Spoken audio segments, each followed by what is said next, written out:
dama jàpp ni président su santé liggéey parce que moom moo jël liggéey sant premier ministre et son gouvernement. liggéey bi dem ba càng. ba jur moordom. c'est que war na jugaat xool. Pape Cheikh par exemple mu ngi joxe exemple le président Abdoulaye Wade. waaw Macky Sall. waaw am na fi dañoo recevoir les élections monté au créneau. mu ne le président Abdoulaye Wade. bi fi kii deewee l'étudiant Balla Gaye dafa dem rencontrer les étudiants ba après c'est leen defal généralisation des bourses ak yooyu yëpp. waaw c'est-à-dire que am na foo xamante ne ñoo xamante ne soo leen santé liggéey ñu def ko. ñàkk déggoo am. ba am moordom. wala ba am paralysie d'un système mais président war na àddu seet. est-ce que ñim sant liggéey bi est-ce que yam nañ ci lim wax. parce que moom jàpp na ni lim bëgg luy jëriñ la. loo xamante ne mën nañ koo nangu mën nañ ci d'accord alors su fekkente ne ñoom gis nañ ni ne sooxewul foofu mais mu seet est-ce que ñii problème yi ñu porté am ko. est-ce que tamit mënuñ ko boole ci mbir bi pour changer réformer. la situation politique pose problème. Justement léegi nag. c'est la situation politique aujourd'hui yaa ngi gis que tu vois que. c'est-à-dire bon si. non situation politique contexte politique diggante Ousmane Sonko Diomaye ainsi de suite. Oui. Est-ce que Diomaye am na assez de courage il faut le dire. est-ce que am na assez de cran pour que ramer à compte courant de son premier ministre. ay loolu dafay nekk problème loolu dafay nekk jafe-jafe ah. Quelle question. oui c'est-à-dire que dans une république normale la question ne. moo tax ma poser le contexte politique. waaw moo tax ma ne poser question bi c'est même une témérité. dëgg la mooy ndax ah. nit ki. ñi mel ne wax doomam ne ko lii baaxul. dëgg la mais des fois réalité bi daf la ciy yóbbu. réalité bi daf la ciy yóbbu. ñu ne papaam la. ñu ne mais est-ce que papa ji ñeme na wax sax doomam ne ko li nga sol baaxul. bon président je comprends li ngay wax ah mais su doom bi ne papa ji. kër gi amul kilifa par exemple su doom ji ne papa ji kër gi amul kilifa. papa ji àdduwul. papa ji indi nit di ko héberger. ci kër gi. doom bi génne ko. ne ko xool leen du fi fanaan de maa leen ko wax. ak yeneen mais la question se poserait. waaw dégguma la loolu waxuma ne duñ ko posé. waay xam naa loolu moom. li nga xam naa mais li nga wax dëgg la. dualité bi xam naa ko. wax naa ne dualité bi fekk na duel. ma ne fi muy jëm xeex lay am. ñaar moo mën a am. ou bien ñu tàggale leen mais comme góor ak jigéen la bu doon góor ak jigéen tey kii moo sëy si ci kër gi ku góor ki buggul fase te mu ngi daj lu nekk ku jigéen ki nanguwul ñaan baat te fasewul bu boobaa borom kër gi leen jur góoram kër gi ci biir kër gi. mooy jël doom jigéen ñi delloo ko ndeyam. donc ala kuli alin ki war a toog. dese baat bi c'est le président de la République. bu demee nag ba moom ragal a jël baatam. bu boobaa nag.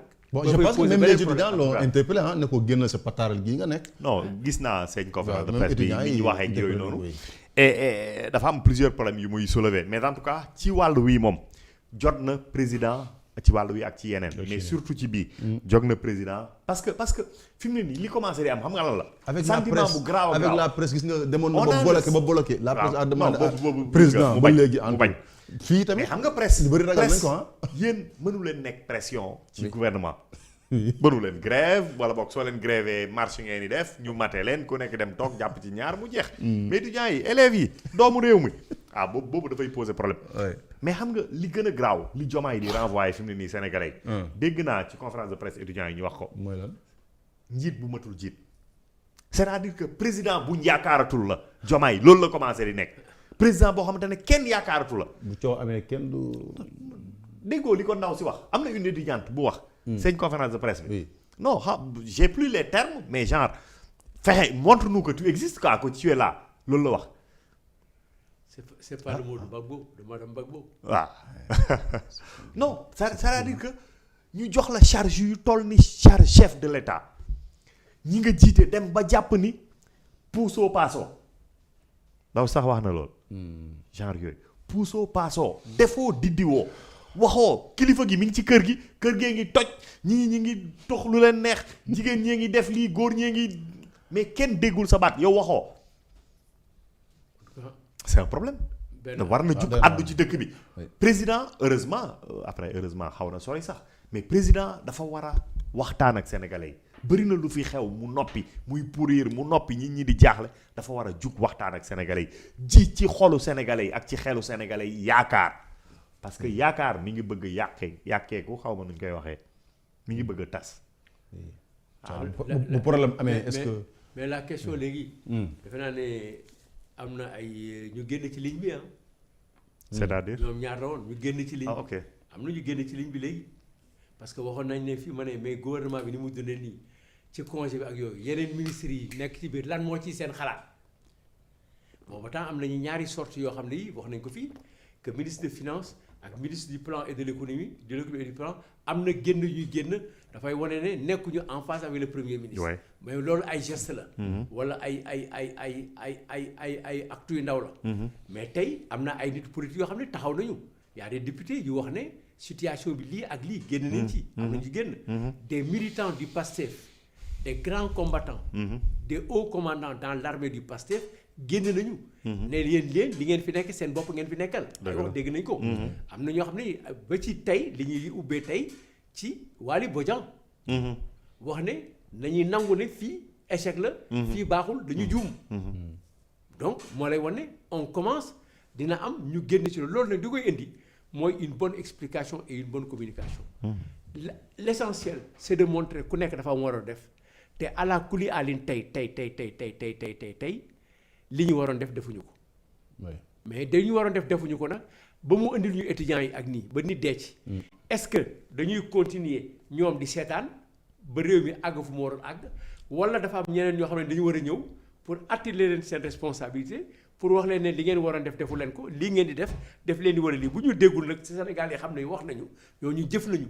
te ñooñu ay kilifa lañu mat nañu ñu doon. mais ñu wax ci te waxoon nañ ko fii et malheureusement dañuy nekk ci benn situation boo xam ne les autorités religieuses aussi dañuy afficher depuis très longtemps benn attitude envers l'État du Sénégal et notamment le régime actuel nañ ko nangu aussi dañuy dem ba si àgg toog parce que dégg-dégg bi neexul waxtaan bi neexul li nit ñi di wax mu ñëw seen bopp weexul ba li ci mujjee barka démb ak Moustapha Abdou Aziz ak sortie yi ci am ak tout ce qui s'est passé donc mu njóoréb yokk nag ak li ci yokk yëpp ci ne nga xam ne dafa nekk ay affaires yoo xam ne non seulement autorités yi nanguñu ko mais dafa conforme wala dafa contraire ak diine notamment diine ñàpp loolu yëpp na ko boole dafay nekk ko cocktail parce que réew dina àgg foo xam ne fi muy toll ci nit ñi da ngay fexe ba dara du tàkk daal.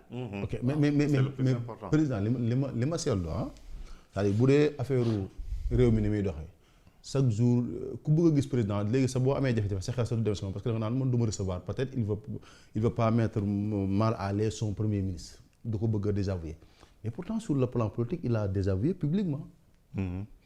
Il a sur l'histoire de la coalition Diomaye président. Sur le plan politique il a posé un acte premier ministre jëm fii mu jëm fii mais yu dee wàllu réew mi moom voilà c'est comme si. kan moo désavoué.